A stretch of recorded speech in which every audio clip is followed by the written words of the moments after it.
అనకాపల్లి జిల్లా పాయికరావుపేటలో సమీక్షా సమావేశం నిర్వహించారు హోంమంత్రి అనిత. సమీక్షలో జిల్లా నియోజకవర్గ స్థాయి అధికారులు పాల్గొన్నారు. రానున్న 10 ఏళ్లలో పాయికరావుపేటను విశాఖ, గాజువాక తరహాలో అభివృద్ధి చేస్తామన్నారు ఆమె. జిల్లాలోనే పాయికరావుపేటలో వనరులు ఎక్కువగా ఉన్నాయని చెప్పారు అనిత. పాయికరావుపేట నియోజకవర్గంలో బల్క్ డ్రగ్ స్టీల్ ప్లాంట్ రాబోతున్నాయని అన్నారు హోంమంత్రి. బల్క్ డ్రగ్ పరిశ్రమ పూర్తయితే 11,000 కోట్ల పెట్టుబడులు రానున్నట్టు చెప్పారు.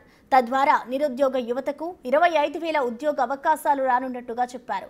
2014-19 మధ్య కాలంలో నియోజకవర్గంలో 1,500 కోట్ల రూపాయల విలువైన అభివృద్ధి పనులు జరగనున్నట్లు చెప్పారు హోంమంత్రి అనిత. అదే విధంగా ఈ రోజు పాయకరావుపేట కాన్స్టిట్యుయెన్సీ పొటెన్షియల్ ఉన్న కాన్స్టిట్యుయెన్సీ.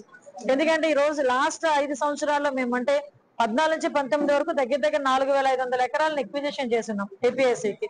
ఆ తర్వాత వాళ్ళ దురదృష్టం, నా అదృష్టం ఏంటంటే ఈ రోజు మళ్ళీ ఎన్డీఏ కూటమి వచ్చిన తర్వాత దానికి కదలిక వచ్చి సెంట్రల్ గవర్నమెంట్ ఫండ్ తో ఈ రోజు మోడీ గారి ఆధ్వర్యంలో, మోడీ గారి ఆశీస్సులతో బల్క్ డ్రగ్ పార్క్ కూడా వచ్చింది. ఆ బల్క్ డ్రగ్ పార్క్ గనక కంప్లీట్ అయిన వెంటనే సుమారుగా 11,000 కోట్ల రూపాయలు పెట్టుబడులు కూడా వచ్చే పరిస్థితి కనిపిస్తా ఉంది. దగ్గర 25,000 మందికి ఉద్యోగ అవకాశాలు ఇచ్చే పరిస్థితి కూడా కనిపిస్తా ఉంది. అది కాకుండా ప్రతిష్టాత్మకంగా ఒక చరిత్ర సృష్టించే విధంగా పాయకరావుపేట నియోజకవర్గంలో ఆర్సెల్ మిట్టల్ ఈ రోజు క్యాప్టివ్ పోర్ట్ కూడా, దానికి సంబంధించిన క్యాప్టివ్ పోర్ట్ కూడా శాంక్షన్ అయింది డిఎల్పురం దగ్గర. దానికి ఈ రోజు కూడా జియో ఇష్యూ చేసిన పరిస్థితి కూడా మనకు కనిపిస్తా ఉంది.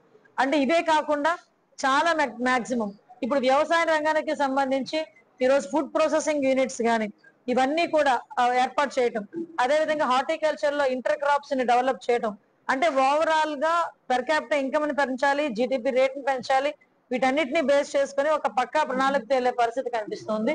దీన్ని బట్టి ఇవన్నీ కూడా ఈ రోజు మేము అందరూ చర్చించాం. ఆర్డబ్ల్యూఎస్ కి సంబంధించి వాళ్ళు కూడా ప్రామిస్ చేస్తున్నారు, విత్ ఇన్ 4 months లో ఇంటింటికి కుళాయి అన్నది మన నియోజకవర్గంలో కంప్లీట్ అవుతుంది.